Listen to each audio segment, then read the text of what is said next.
Hello everyone, this is Salma Aftab and welcome back to my channel. And today we will discuss a very important chapter from our chemistry, that is metallurgy. Okay, metallurgy आज हम लोग discussion करने जा रहे हैं और very quick revision हम लोग करेंगे. और क्विक रिवीजन में जल्दी से फटाफट आ जाते हैं. मेटलर्जी किसको कहते हैं? मेटलर्जी, देखो बेटा, मेटलर्जी हम लोग की इंडस्ट्रियल ब्रांच है. एक्चुअली में केमिस्ट्री की एप्लीकेशन पार्ट है. ठीक है, केमिस्ट्री की जो भी स्टडीज होती हैं जब उसको अप्लाई करने जाते हैं that is the application branch. ठीक है, तो इंडस्ट्रीज में हम केमिस्ट्री को जब इन्वॉल्व करते हैं सब, तो वहां पर हमारी ब्रांच आती है मेटलर्जी. और metallurgy it is the part of chemistry in which we just do the extraction of the pure metals. ठीक है, मेटल्स को जब हम एक्सट्रैक्ट करते हैं फ्रॉम इट्स ओर से, अभी हम लोग देखेंगे एक एक करके डिस्कशन करेंगे और बहुत फास्ट वे में. जब मेटल को एक्सट्रैक्ट करते हैं ओर से, उस प्रोसेस को कहते हैं, इंडस्ट्रियल प्रोसेस को कहते हैं मेटलर्जी. ठीक है, हम लोग के मिट्टी के अंदर बहुत सारे कंपाउंड्स हैं. ठीक है, ऑलरेडी ज्योग्राफी में पढ़ा है. मिट्टी के अंदर बहुत सारे हम लोग के पास organic compounds, inorganic compounds. Organic तो हम लोग के लिविंग ऑर्गेनिज्म में आ जाएगा.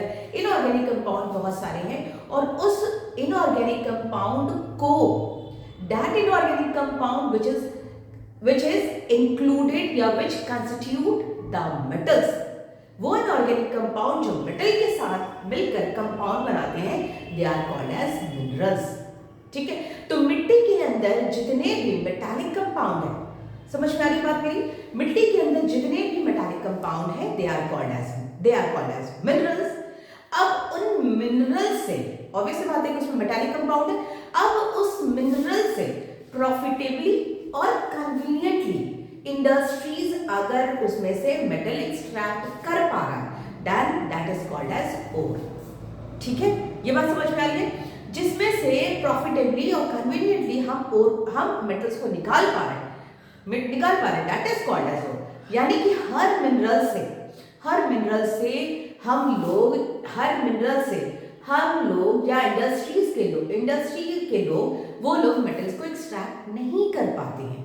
ठीक है, वो एक्सट्रैक्ट नहीं कर पाते जस्ट बिकॉज क्योंकि आसानी से ये इजीली अवेलेबिलिटी के साथ नहीं निकल पाती है.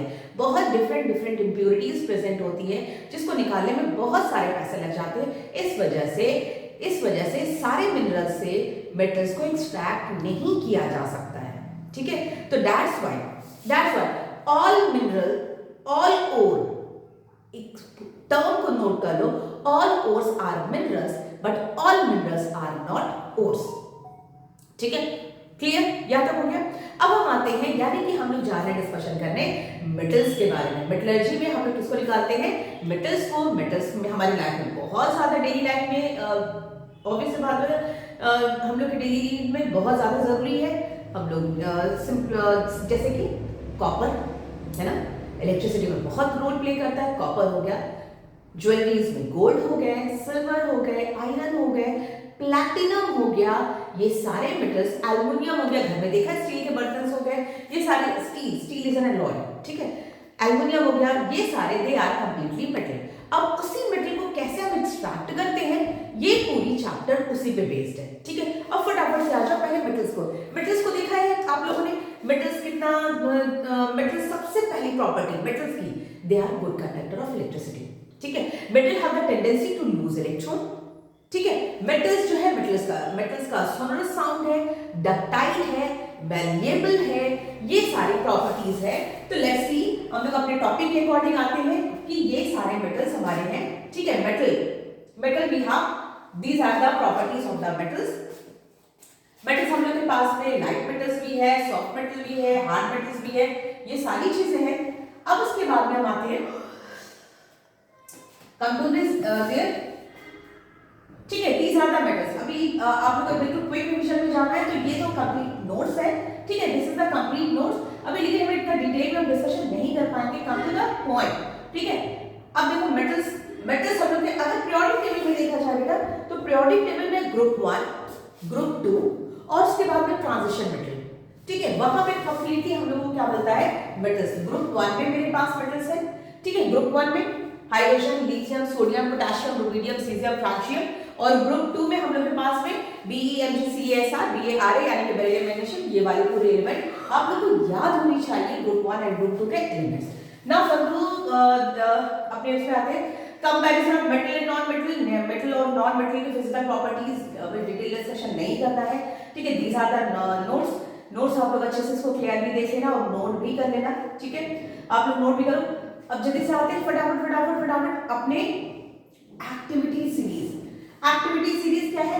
एक्टिविटी सीरीज हम लोगों का इस सीरीज ऑफ मेटल्स है जो डिक्रीजिंग ऑर्डर ऑफ रिएक्टिविटी पे हम लोगों को दी गई है। डिक्रीजिंग ऑर्डर ऑफ रिएक्टिविटी जहां पर मेटल्स कितना ज्यादा रिएक्टिव है, जो बिल्कुल टॉप पे है, के पोटेशियम, सोडियम, जो आपके लोग के सिलेबस में और हमारे पास एक्टिविटी सीरीज और हायर क्लासेस में जाओगे तो इसमें और भी इंक्लूड हो जाएंगे, बट अभी जो है आपके पास इतना ही है सिलेबस में ना कि आप लर्न कर लो। ये सब देखो, केमिस्ट्री जो ऐसा सब्जेक्ट है कि इसमें you must understand the concept, along with the concept you have to learn also, ठीक है। ये बहुत इंपॉर्टेंट चीज है। फिजिक्स में आपने कर लिया, मैथ्स में कर लिया, बट केमिस्ट्री में आप लोग कांसेप्ट के साथ साथ लर्न भी करना पड़ता है। That is very much important in the chemistry, ठीक है। फिजिक्स में भी करना होता है बट इतना ज्यादा नहीं। तो हम लोग के पास रिएक्टिविटी सीरीज है, decreasing order of reactivity, metal कितने रिएक्टिव है और उस रिएक्टिविटी में के सबसे टॉप मोस्ट में है, मतलब that is the most reactive metal. के NaCl-MgAl-ZnFeSnPbHCuMgAgAu। लेकिन अब हम यहाँ से देखेंगे कि ये हाइड्रोजन के ऊपर जितने भी हैं और हाइड्रोजन के नीचे जितने हैं, ठीक है, दे रिड्यूस। अब देखो जरा यहाँ आ जाओ इधर से, ये बहुत ज्यादा रिएक्टिव है, ये पोटेशियम और सोडियम ये इतने ज्यादा रिएक्टिव है कि हम इसको अगर कोल्ड वाटर से भी रिएक्ट कराते हैं तो ये विगरसली रिएक्ट करता है अलोंग विद हाइड्रोजन गैस, ठीक है। तो HCl की तो दूर की बात है, वाटर से भी रिएक्ट करा देंगे तो ये इसीलिए sodium is kept in kerosene, क्योंकि वो इतना ज्यादा रिएक्टिव है। अगर लैब में आप अपने लैब के टीचर से पूछोगे, केमिस्ट्री टीचर से पूछोगे why sodium is kept in the kerosene, because it is highly reactive. That's why it just react with the moisture that is present in our air, ठीक है। हवा में जो मॉइस्चर प्रेजेंट है उससे भी रिएक्ट कर जाता है, एक्सप्लोड कर जाता है। रिएक्ट मतलब सिंपली रिएक्शन नहीं हुई, एक्सप्लोजन हो जाता है, ठीक है। तो फिर कैल्शियम को भी अगर नॉर्मली आप हीट वाटर से रिएक्ट कराओगे तो ऑब्वियसली हाइड्रोजन गैस रिलीज होगी। मैग्नीशियम और इन सबको क्या करना पड़ेगा, आपको हीट देना पड़ेगा, तब ये रिएक्ट करेंगे, ठीक है। अब हम आते हैं जल्दी से अपने टॉपिक पे हमारे, ठीक है। ये ऐसे देखेंगे तो बहुत डिटेल आपकी नोट्स बन जाएगी। क्वेश्चन पे आप नहीं, क्वेश्चन बाद में लोग देखते हैं। अब हम आते हैं अब आते हैं अपने मेटलर्जी, जो मेटलर्जी में बता दिया। मेटलर्जी में क्या था मेरे पास, metallurgy the process used for the extraction of metals in the pure form, जो ओर से निकालते हैं। यानी कि मेरे पास अब देखो यहाँ पे मिनरल्स है, minerals the natural occurring compounds of metals which are generally mixed with the impurities, that is impurities जो हम केमिस्ट्री में बात करेंगे और मेटलर्जी में बात करेंगे, वो impurities हमारी सॉइल के फॉर्म में भी हो सकती है, ऑक्साइड के फॉर्म में भी हो सकती है, ठीक है। हाइड्रो ये लाइम ये सब क्या हो जाएगी, impurities होगी। और देखो मिनरल्स है, ठीक है। अब हम आते हैं यानी कि मेरे पास होगा और मेरे पास है मिनरल, ठीक है। मिनरल क्या करेगा, मिनरल से हम क्या करते हैं जिससे हम इजीली एक्सट्रैक्ट कर पाते हैं, उसको हम क्या कहते हैं, ओर, ठीक है। ओर कहते हैं उसको, दे आर कॉल्ड एज ओर। अब हम आते हैं एक्सट्रैक्शन में बहुत सारे मेथड्स हम लोग यूज करते हैं, बहुत सारे हम लोग मेथड्स यूज करते हैं और उस मेथड्स में पहले मेथड में हम लोग आते हैं। अभी स्लैग और फ्लक्स हम लोग थोड़ा डिस्कशन कर लेंगे बाद में। कौन कौन से मेनली जो स्टेप्स इन्वॉल्व है हमारे इसमें, वो क्या है, कम। और सबसे पहला स्टेप है हम जो लेकर आते हैं ओर्स को किस फॉर्म में लेकर आते हैं, ओर्स को मिट्टी के फॉर्म में लेकर आते हैं, बड़े बड़े लम्स के फॉर्म में लेकर आते हैं। डिगिंग की जाती है, डिगिंग करने के बाद में ढेर सारे पत्थर के फॉर्म में हम अपने ट्रक से भरकर इंडस्ट्रीज पर लेकर आते हैं, and that is called as ore, simply called as ore. तो ओर को लेकर आते हैं तो अब बड़े बड़े लम्स में आते हैं तो उसको सबसे पहले मेथड क्या किया जाता है, सबसे पहले करते हैं हम लोग उसको क्रशिंग एंड ग्राइंडिंग, क्लियर। उसको क्रश करेंगे, ऑब्वियस सी बात है हम उसमें से मेटल एक्सट्रैक्ट करने जा रहे हैं, तो मेटल एक्सट्रैक्ट करने के लिए हमें उसको पूरी तरीके से क्रश करना पड़ेगा। तो पहले बड़े बड़े पीसेस को छोटे छोटे पीसेस में लेकर आते हैं तो क्रश किया, उसके बाद जब पाउडर फॉर्म में लेकर आते हैं तो ग्राइंड करते हैं। ठीक है, यहाँ तक क्लियर है। अब ग्राइंडिंग के बाद सपोज मेरे पास, सिंपली समझना, और हमने लिया है, और में मेरे पास सपोज हम गोल्ड की कर रहे हैं, गोल्ड की एक्सट्रैक्शन कर रहे हैं, तो मेरे पास 80%, बहुत ज्यादा ले लिया है, बट 80% मेरे पास, 80 बहुत ज्यादा हो जाएगा, 60% मेरे पास गोल्ड है। ठीक है, 60% गोल्ड है, प्लस उसमें 40% इम्प्यूरिटीज है। ठीक है, 60 एंड 40%, सिंपली समझने की कोशिश करो, बेसिक बता रही हूँ। 60% गोल्ड है, 40% इम्प्यूरिटीज है। उस 40% इम्प्यूरिटीज को निकालने के लिए सबसे पहले तो हमने क्या कर दिया, पूरे तरीके से क्या कर दिया, उसको क्रश कर दिया, उसको क्लियरली क्रश किया, ग्राइंड कर दिया, पाउडर फॉर्म में लेकर आया। अब पाउडर फॉर्म में लाने के बाद हम क्या करेंगे, यहां पर करेंगे हम कंसंट्रेट करेंगे, यानी कि इसकी जो अभी 60% गोल्ड है, हम इसकी रेशियो को और बढ़ाएंगे, क्योंकि यहाँ पे अभी कितना रेशियो दिख रहा है, 6:4, यानी कि 3:2 का रेशियो दिख रहा है ना, 6:4, यानी कि 3:2 का रेशियो दिख रहा है। ठीक है, 2:3 रेशियो दिख रहा है हमें। अब हम आते हैं इसको क्रश कंसंट्रेट करेंगे, यानी कि हम इसकी क्वांटिटी को एक कम से कम एटलीस्ट हम वो आ जाए और हम इसको कंसंट्रेट कर सकें। ठीक है, कंसंट्रेशन के लिए मेरे पास वी हैव डिफरेंट मेथड्स। ठीक है, different methods we have gravity separation, या इसको कहते हैं hydraulic method also, hydraulic separation या हाइड्रोलिक मेथड भी। फिर इसके बाद में आ जाते हैं मैग्नेटिक सेपरेशन, फ्लोटेशन, लीचिंग। ये 4 इंपॉर्टेंट मेथड है जिससे हम कंसंट्रेट करते हैं अपने कोर्स को। ग्रेविटी सेपरेशन, जिसकी ये किस प्रिंसिपल पे बेस है, ये डेंसिटी के बेस पे है। डेंसिटी, जिसकी डेंसिटी हायर होगी, यानी कि इम्प्यूरिटीज लाइट होगी और मेटल मेरा डेंस होगा, मेटल की ऑब्वियस बात है उसकी डेंसिटी हाई होगी, तो ऐसे मेटल्स को हम इस मेथड से सेपरेट कर लेंगे, कंसंट्रेट कर लेंगे। बट अगर मेरे पास आयरन के ओर है, सपोज आयरन के मेटल है, तो we will do the concentration by magnetic separation. मतलब अलग-अलग क्वालिटीज के मेटल्स को हम लोग अलग-अलग मेथड से सेपरेट करेंगे। ठीक है, तो ये हो गया मैग्नेटिक सेपरेशन। मैग्नेटिक सेपरेशन किसको करेंगे, आयरन वाला। ठीक है, आयरन के ओर को हम लोग क्या करेंगे, मैग्नेटिक सेपरेशन। फ्लोटेशन, जिसमें सल्फाइड के इम्प्यूरिटीज होगी, ठीक है, उसको हम लोग जनरली करते हैं, सल्फाइड वाले कंपाउंड को उसको हम जनरली करते हैं फ्लोटेशन मेथड से। और लास्ट आ जाता है लीचिंग कुछ भी नहीं है, this is the chemical method, chemical use किया जाता है, केमिकल मेथड। ठीक है, और उसमें केमिकल में मोस्टली हम लेते हैं NaOH, sodium hydroxide as a base. ठीक है, आफ्टर दैट यहां पे हमने क्या कराया, कंसंट्रेट कराया, तो 60% गोल्ड था, 40% इम्प्यूरिटीज थी। हम क्या करा सके, हमने इसमें से क्या कराया, जनरली 40% हम यहाँ पे क्या कराए, 40% में से 20% हम यहाँ पे इम्प्यूरिटीज निकाल देंगे। 20% इम्प्यूरिटी निकल जाएगी, तो निकल जाएगी तो क्या हो जाएगा, 60:20, यानी कि ये कैंसिल हो जाएगा, तो 2 3 6, 3:1 की रेशियो हो जाएगी। ठीक है, यानी कि रेशियो मेरी बढ़ गई, रेशियो मेरी कंसंट्रेट हो गई। ठीक है, पहले जहां 3:2 था, हमने वो क्या कर दिया, 3:1 के रेशियो में अपने मेटल्स को लेकर आए। मेटल्स को हमें नहीं निकालना है, हमें इम्प्यूरिटीज को निकालना है। 40% थी, 40 में से कंसंट्रेशन मेथड में 20% हमने निकाल दिया। It means now my metals, our metals is concentrated, है ना। कंसंट्रेटेड मतलब कि क्या होता है भाई, उसमें से इम्प्यूरिटीज निकाले जा रहे हैं। ठीक है, तो हो गया हमारा ये। अब हम आते हैं रोस्टिंग और कैल्सिनेशन।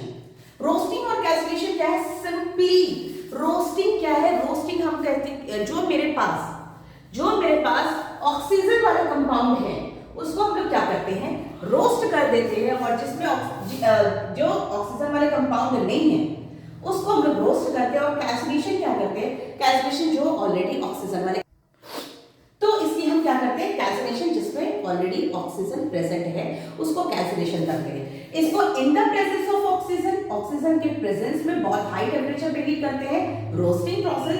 कैल्सिनेशन सिंपली वो है जिसमें इसमें भी हीट करते हैं, but in the absence of oxygen, this is the main difference, absence of oxygen, heat दोनों में हो रहा है, but in the presence of oxygen is called as roasting, in the absence of oxygen is called as calcination.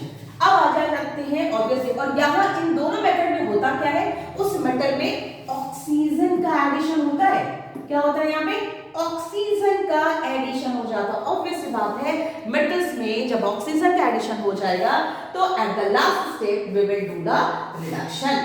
क्या करेंगे हम लोग, reduction. And what is reduction, reduction किसको कहते हैं, रिडक्शन लॉस ऑफ इलेक्ट्रॉन या रिमूवल ऑफ ऑक्सीजन, इसको कहते हैं रिडक्शन सिंपली।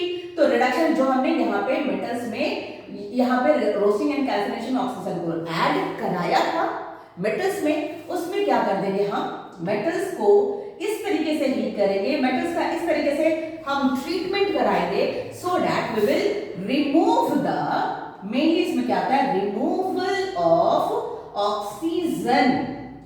ऑक्सीजन को रिमूव कराने के मेथड को ही रिडक्शन कहते हैं, और हमें क्या मिल जाता है, सिंपली यहाँ पे मेटल मिल जाता है। ठीक है, और लास्ट में क्या करते हैं भाई, रिफाइनिंग कर देते हैं। रिफाइनिंग करने में कुछ नहीं है, बस उसको चमका देते हैं हम।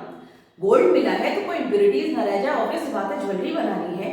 ठीक है, सिल्वर लिया है तो सिल्वर की ज्वेलरी बनानी है, आयरन लिया है तो आयरन हमारे बहुत सारे यूटिलाइज होते हैं। एल्युमिनियम को बहुत बड़ा यूज है, पता ही है, एल्युमिनियम के एयरक्राफ्ट बॉडीज में यूज होता है, उसके एलॉय जो कि ड्यूरालुमिन वो यूज किया जाता है। ठीक है, कॉपर ऑलरेडी बताया भाई, कॉपर नहीं होगा तुम्हारे घरों में बिजली कैसे आएगी। एल्युमिनियम, ये बहुत सारे मेटल्स हमारे बहुत ज्यादा रोल प्ले कर रहा है। स्टील देखो कितना बड़ा रोल प्ले करता है, आयरन का सब्स्टिट्यूट है। आयरन क्या है, आयरन मेटल है बट स्टील क्या है, it is a very good alloy जो आयरन की जगह पे यूज करते हैं, रस्टिंग वस्टिंग नहीं होती उसमें। ठीक है, इसीलिए आयरन तो सॉलिड मटेरियल है ही है, बहुत टफ मटेरियल ही है, बट उसका सब्स्टिट्यूट निकाला गया, दैट इज योर स्टील, और स्टील इज एन एलॉय। तो भाई आयरन नहीं होता तो स्टील कहां से लाते। ठीक है, तो बहुत नॉलेज पता ही है भाई, इतनी बड़ी कंपनी, अभी टाटा कंपनी के बारे में भी आपने सुना होगा, अभी रतन टाटा जी का आपने नाम सुना है। तो सारी चीजें भाई नॉलेज रखो। ठीक है, नॉलेज का मतलब बहुत ज्यादा नहीं। ठीक है, अब हम आते हैं रिफाइनिंग के बाद में आ जाते हैं प्योर मेटल। ऑब्वियसली यहाँ पे हमने चमका दिया, मेरे पास बहुत सारे रिडक्शन के मेथड है और हम लोगों को पढ़ना है एल्युमिनियम के बारे में। Now come to the except, जो हम लोग सिलेबस में ओवरऑल जनरल जो मेथड है एक्सट्रैक्शन का, यही और ओवरऑल मेथड है कि सबसे पहले हम क्या करेंगे, सबसे पहले हम भाई ऑब्वियस बात है कि हम अपने ओर को लेकर आए हैं, ओर को क्रश किया, ग्राइंड किया, क्रशिंग ग्राइंडिंग करने के बाद में concentrated by this method, then roasting and calcination किया, देन रिडक्शन के बाद में हम आ जाते हैं रिफाइनिंग कर दिया, फिर उसके बाद में कर देंगे अपना मेटल हम लोग को मिल जाता है। अब हम लोग को पढ़ना है जो हम लोग के सिलेबस में है, that is extraction of aluminium. तो come and let's start our topic, that is extraction of aluminium. देखते हैं कैसे एक्सट्रैक्ट करते हैं एल्युमिनियम को। आई थिंक वीडियो थोड़ी सी लेंथी हो रही है। ऑब्वियस बात है कि केमिस्ट्री को मैं बहुत चाह रही हूँ कि इसको क्विक बना सकूं, क्विक रिवीजन, लेकिन फिर भी हमारा टाइम इतना चला जा रहा है। मे बी आप लोग फास्ट फॉरवर्ड करके देखो, और एक्सट्रैक्शन ऑफ एल्युमिनियम हम लोग बनाते हैं नेक्स्ट वीडियो में। Okay, till then take care, smart study and hard study, good bye.